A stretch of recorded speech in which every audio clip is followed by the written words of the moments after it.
안녕하세요. 문숙입니다. 다시 지금 요번에 그 블루레이로 다시 나오게 돼서 전 굉장히 감사하게 생각합니다. 정말 그 옛날에는 그 필름 보관에 대한 그 생각이 전혀 없어서 그냥 필름들을 다 버려서 정말 아름다운 영화들이 다 사라지고, 그래서 저는 굉장히 그걸 안타깝게 생각하고 있었어요. 저뿐만이 아니라 그때 감독님들도 다 그런 말씀을 하셨어요. 이거 이렇게 해도 되는지 모르겠다고, 이게 남는 게 없다고, 이제 이런 안타까운 말씀을 하시는 걸 들었는데, 이제 이렇게 보관이 잘 되고 이제 또 영화를 소중하게 여겨주시고, 이제 그래서 전 정말 영광으로 생각하고 정말 감사하게 생각합니다. 이제 우선 제가 아직도 1975년에 있었던, 1974년에 이 영화가 찍어졌는데, 아직도 제가 그 생생한 기억으로 증언을 할 수 있게 된다는 게 정말 감사할 따름입니다. 제가 그래도 증언을 할 수 있어서 그때 그 상황을 조금이나마, 정말 그때는 상황이 열악했거든요. 지금도 열악하지만 그때는 뭐 지금이랑 상상도 할 수 없을 정도로 열악했거든요. 그럴 때 왜 그렇게 신파 같은 영화가 나오지 않으면 안 되었는지, 그 가운데서도 왜 이런 영화가 위대할 수밖에 없는 것인지, 그 상황을 봤을 때 이제 그런 거를 조금이라도 증언할 수 있어서 정말 고맙게 생각합니다.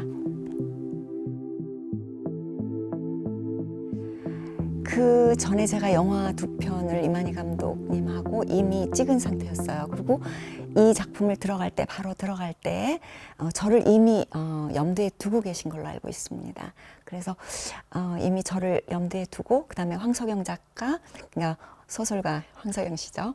그분의 작품 중에서 이제 영화가 되었던 이 작품이 미리 그래서 저한테 얘기가 있었어요. 바로 연습에 돌입했고, 이제 뭐 이런 거는 어떻게 생각하냐, 저런 건 어떻게 생각하냐, 뭐 이렇게 항상 이렇게 그냥 평상시처럼 이렇게 얘기를 하시고, 이제 이렇게 해서 미리부터 조금씩 준비를 하셨던 걸로 알고 있습니다. 네, 그게 제가 그때 21살, 만으로 20살이었으니까 제가 사실 캐릭터 분석을 하고 그럴 만한 능력이 거의 없었다고 보면 될 것 같아요. 그런데 그걸 감독님이 누구보다도 잘 알고 있었던 것 같아요. 그래서 이미 자기 마음속에 이렇게 결정을 내리신 이후에 저를 그 현장을 체험을 시키시더라고요. 저는 그게 현장 실습인지도 모르고 몇 번 그냥 따라다니고 나중에 알게 됐는데, 그러니 이제 백화라는 어떤 기집아이죠. 그러니까 오히려 마음이 순수한 그런 아이들이 다니는 그런 어떤 술집이라든가 아니면 뭐 주막이라든가 이제 이런 데를 제가 여러 번 저를 데리고 가시더라고요. 그리고 이제 거기서 일하는 언니들, 저한테는 언니들이었는데, 언니들을 이렇게 다 불러서 제 옆에 다 앉히고 같이 놀게 하는 거예요. 그래서 같이 놀고 이제 근데 저는 뭐 그렇게 특별하게 저랑 크게 다르다고 생각을 안 했어요. 그냥 같이 앉아서 놀고 이제 이랬는데, 나중에 끝나고 나서 나오면서 항상 지금은 어떻게 생각해서 쟤네들도 너랑 똑같아. 오히려 순수할 수 있어. 그러면서 근데 상황이 저렇게 됐을 뿐이야. 그러면서, 그런데 그 상황 자체를 감독을 하고 계신 거죠. 그러니까 영화 찍기 전에 이미 상황을 만들어서 제가 거기 있을 수 있도록, 자연스럽게 제가 그 아이들과 함께 할 수 있도록, 그리고 편안하게 그 아이들을 흡수할 수 있도록 그렇게 상황을 여러 번 마련해 주셨어요. 그래서 저는 그냥 따라다니면서 현장 실습을 했다고 해야 될까요? 그래서 그리고 그분은 사람을 다루는 참 따뜻하고 참 평등하고 참 좋으세요. 거기 같이 왔던 그 언니들도 우리 감독님을 엄청 좋아하세요. 그래서 전부 따뜻하게 같이 놀 수 있도록 이렇게 분위기를 마련해주고 그렇게 했던 기억이 생생하게 납니다.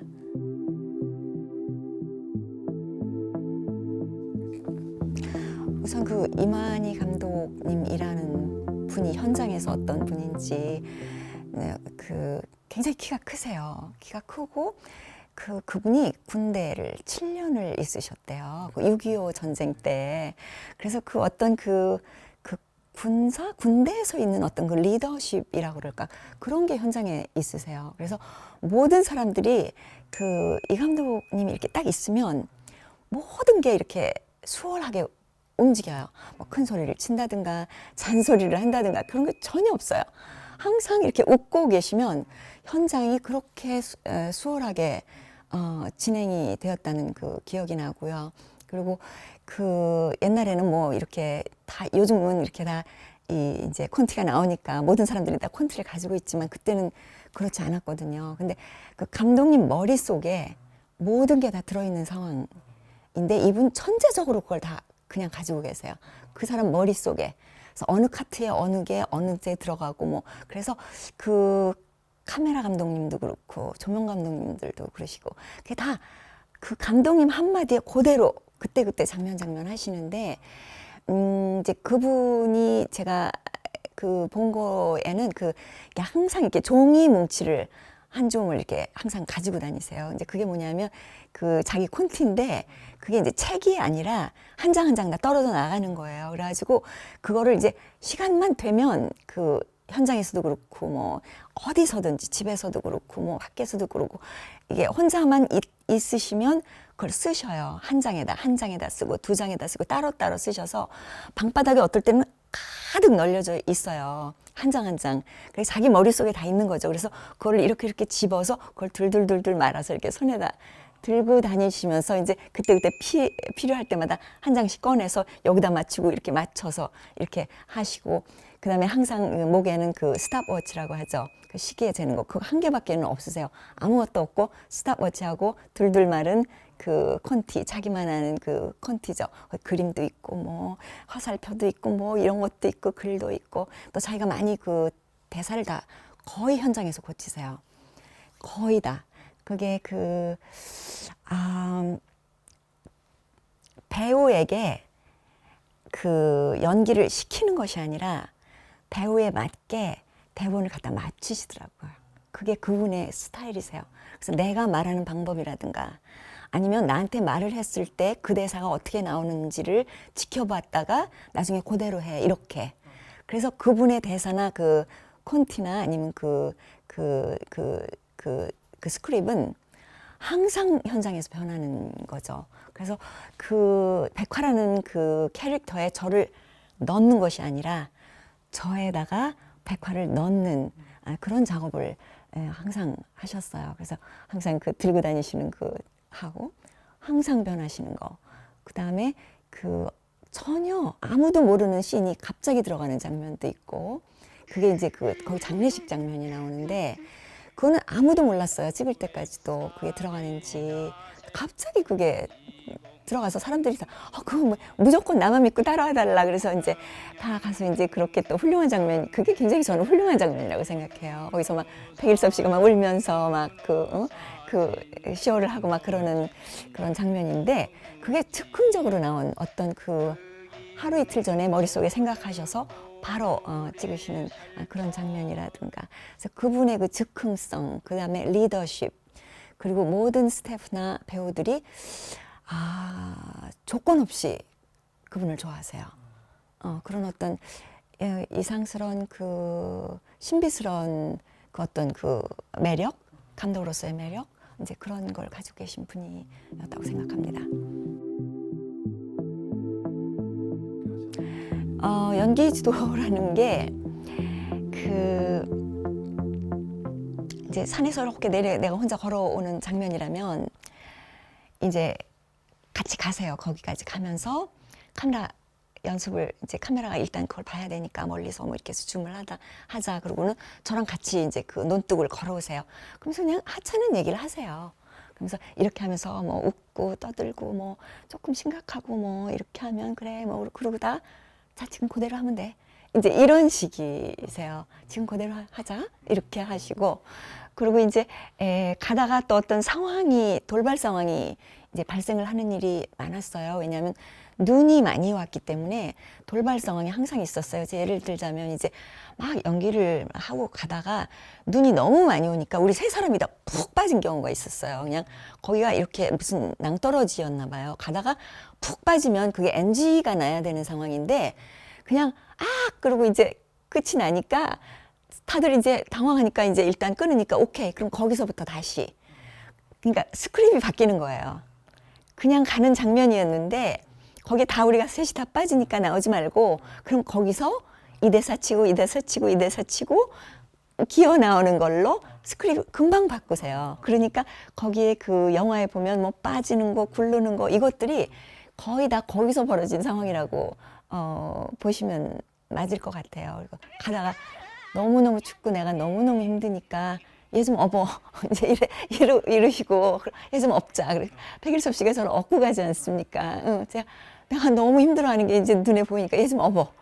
그리고 너무 이제 그 옷도 얇고 그러니까 제 저기 양말 저기 장갑을 이렇게 끼워서 발에다 끼워주시고 그게 다 거기서 벌어지는 일들을 그냥 잡으시는 그런 거였던 것 같아요. 그리고 뭐 그때 뭐 장비가 그렇게 많이 있는 것도 아니고 팀이 그렇게 큰 것도 아니고 그때만 해도 그 대관령 중심으로 통리 뭐 이런 데 찍었는데 그때 그 강원도를 가는 고속도로가 아직 없었어요. 그래서 거기를 8시간을 이제 가야 되는 상황이었거든요. 그러니까 지칠 대로 지쳐 있는 그 배우들의 모습이 그 연기가 아니라 진짜 지쳐 있는 그런 모습들, 진짜 허걱해서 한 달을 더 거기서 살다 보니까 전부 허걱하게 있는 그 모습들을 그냥 자기는 잡기만 하면 되는 거, 이제 그런 상황을 만드시더라고요. 그리고 거기서 가장 그 혹독한 날씨, 이런 날씨는 기다리시더라고요. 눈 폭풍이 오는 날을 기다리고 그날 그건 찍지 않고 기다렸다가 내일 뭐 눈보라가 많이 온답니다. 그러면 그날 아침에 눈보라 온다는 소식 듣고 바로 다 출동. 그래서 그 눈보라 치는 상황은 또 눈보라 치는 그 상황에서 직접 찍고 그러니까 저희가 크게 연기력이 저 같은 경우에 좀 부족하더라도 그게 그러지 않으면 안 되는 정말 지쳐서 그러지 않으면 안 되는 상황을 마련해줘서 최고의 연기를 그 사람만 가지고 있는 걸 뽑아내시는 스타일이었어요.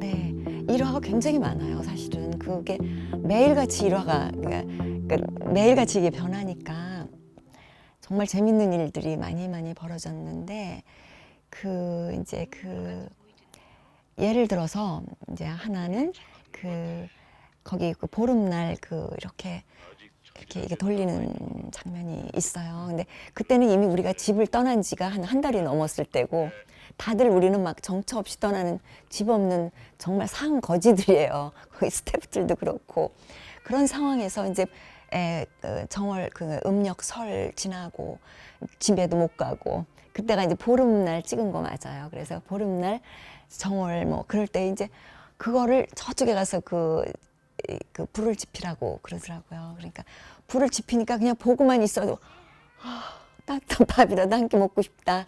그게 그냥 이렇게 흘러나오도록 상황을 마련해서 그렇게 찍은 기억이 나고요. 그리고 그 첫 장면을 굉장히 끝까지 못 찍고 계셨어요. 왜냐하면 그 첫 장면에 제가 그 사람들을 만나는 그 장면이 있거든요. 그거를 끝까지 못 찍으시더라고요. 그걸 어떻게 백화와 영다리와 김진규 씨가 어떻게 만나는지를 끝까지 못 찍는데 그때 그 고속도로를 공사 중이었어요. 그래서 그게 경기도였는데 다 찍고 나오면서 거기까지 나오게 됐는데 그때까지도 못 찍으시더라고요. 그러더니 제가 거기서 이제 이동 중에 제가 감독님한테 그런 말씀을 드렸어요. 제가 여기를 지나갔다고 이 자리를 여기를 지나갔는데 서울에서 이제 저는 나중에 합류를 했거든요. 근데 그 털털거리는 비포장 도로를 거기 한 서너 시간이 가면 이제 거기가 나오는 장소였는데 거기서 서서 밤참을 먹고 이제 화장실 가고 이제 그랬던 장소예요. 거기가 갈 때. 그랬는데 그때 스태프들이 2차로 가는 스태프들이어서 아는 사람이 한 명도 없었던 거예요. 그리고 저 이제 여자는 저 혼자였죠. 이제 어린 배우들은 다 이미 가 있고. 그래서 그 스태프들이 가는 그 이제 버스를 같이 타고 가면서 거기서 제가 그 스태프들이 가서 다 이제 뭐 밤참을 먹고 막 떠들고 막 이러는데 제가 거기서 혼자 울었어요. 그게 보름이더라고요. 보름이어가지고 제가 거기서 훌쩍훌쩍 울었어요. 보고 싶은 사람 보고 싶기도 하고 뭐 여기가 어딘지도 모르겠고 나 지금 어디로 가는지도 모르겠고 무섭기도 하고 뭐 영화 찍으러 가긴 간드는데 엉덩이도 아프고 그래서 제가 거기서 울었어요. 그래서 제가 그 얘기를 했어요. 아, 나 여기 거기 울었다고 여기 가는데 근데 그날 보름달이었는데 아, 나 여기에서 섰다고 그랬더니 잠깐 기다려. 그러더니 나가더니 근데 거기서 그 다 이제 장비를 이렇게 다시 담고 있었는데 장비 다시 내려 그렇게 그 명령을 하시더라고요. 그분들한테 이제 다시 스태프들한테 장비 다시 내려라 이렇게 하더라고요. 다 싼 장비를.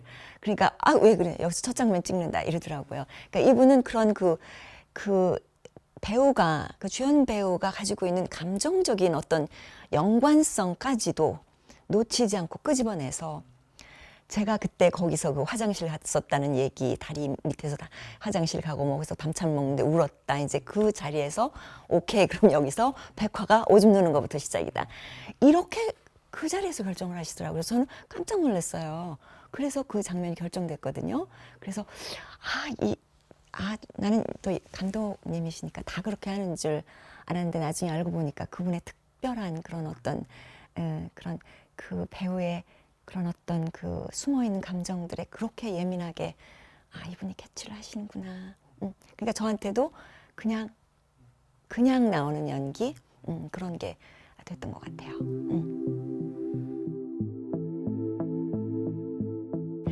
제가 그거를 참 안타깝게 생각하는 부분 중에 하나예요. 제가 확실히 알고 있습니다. 어떻게 된 사건인지.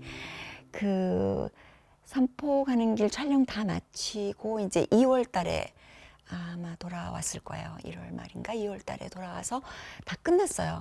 그래서 그 영화는 그 마지막에 그 백화가 그 역 안에서 그 밖을 내다보면서 이렇게 웃고 있는 장면에서 영화가 끝난다고 저는 듣고 있었어요.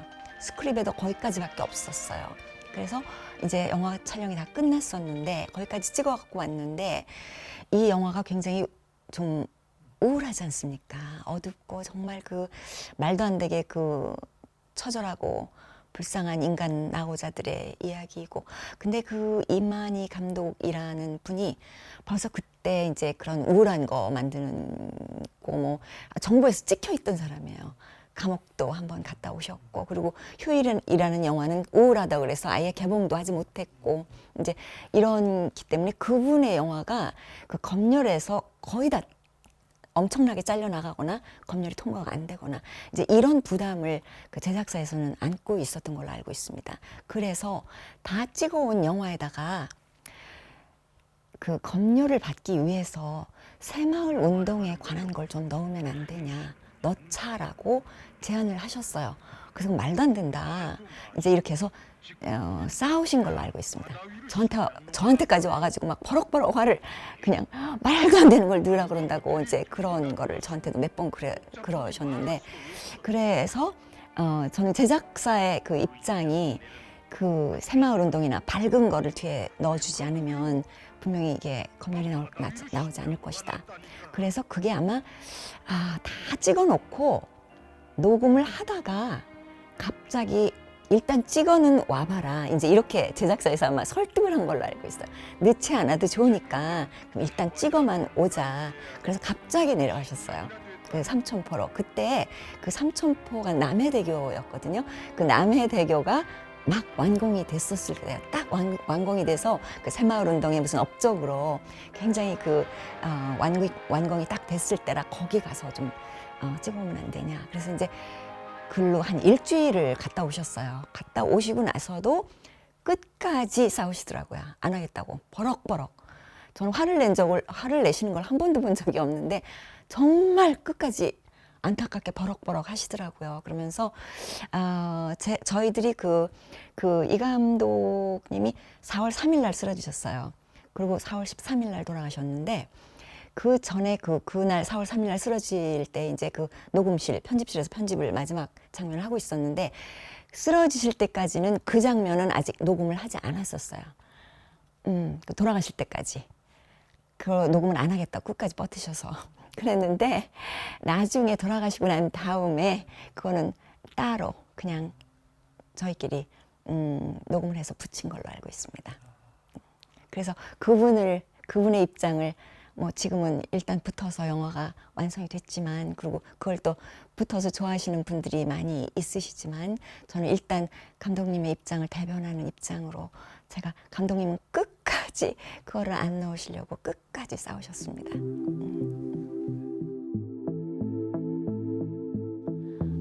저는 그 영화 얽힌 정말 감정이 너무 많았기 때문에 안 본 것도 있지만 볼 수가 없더라고요. 영화를 볼 수가 없어서 그냥 안 봤었어요. 그랬는데 제가 뉴욕에 있을 때 이제 그 뉴욕에서 그 맷이라는 곳에서 이제 한국 영화의 뭘 하는데 거기를 누가 데리고 가서 이제 그걸 보게 됐어요. 그래서 봤는데 이제 그때는 이제 뭐 한 30년 이상이 지났을 때니까 그 이제 객관적인 입장으로 이제 다시 한번 볼 수가 있었는데 그때는 이게 어떤 영화였구나 이제 그런 걸 처음 객관적인 입장으로 감독의 감독님이 카메라를 통해서 무엇을 보았는가 그게 처음으로 느껴진 때가 아니었나 이제 그렇게 생각이 들었습니다. 그런데 제가 그걸 직접 녹음을 했거든요. 근데 그게 전부 애드리브가 많아요. 왜냐면 현장에서 다 그게 또 이게 대본이 바뀌니까 제대로 입이 안 맞는 거예요. 근데 그 녹음이 촬영보다 더 힘들어요. 사실 배우들한테는. 그래서 다 그때는 성우들이 녹음을 했거든요. 근데 저는 꼭 절더러 하라고 그러더라고요. 그래서 제가 한 작품은 제가 다 녹음을 했는데 그러다 보니까 이게 엉망진창이라는 말이 있죠. 그래서 진짜 입이 안 맞는데 그다음에 또 낮에 일하고 밤에 녹음을 하거든요. 그래서 그때 애먹고 입도 안 맞고 이 말했다 저 말했다 그런 게 굉장히 안타깝다는 생각이 들더라고요. 그래서 제가 이제 그 이후에 볼 때는 이제 그 사운드를 끄고 보죠. 그러면 훨씬 영화 같다는 생각이 들어서 참 그게 내가 조금 좀 성숙한 배우였으면 저런 일이 없었을 텐데 이제 그걸 또 보시는 감독님은 얼마나 답답했을까 이제 그러면서도 꼭 나를 시키지 않으면 내가 꼭 해야 된다고 그렇게 고집하시던 그분 그러니까 성우의 목소리와 나의 얼굴과 맞추지 않으려고 끝까지 고집하셨던 분의 의도는 있지만 제가 정말 민망하고 그런 생각이 들었습니다.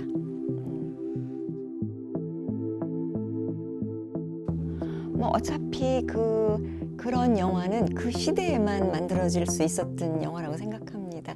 지금은 그런 영화를 만들려고 해도 지금 테크놀로지가 너무 좋아서 아마 그런 식의 그런 어떤 심플 시네마라고 하는 그런 식의 영화는 만들려도 아마 대학생들도 그런 영화를 만들 수 없지 않을까 생각이 듭니다. 그래서 어떤 시간과 공간 그리고 우리가 가지고 있었던 어떤 사회적인 배경이라든가 어떤 시간적인 어떤 때의 70년대 그 때에 갇혀 있는 그런 어떤 장르에서 그거를 조금 더 이해하시고 그걸 보아주신다면 어떤 클래식이라는 게 있죠.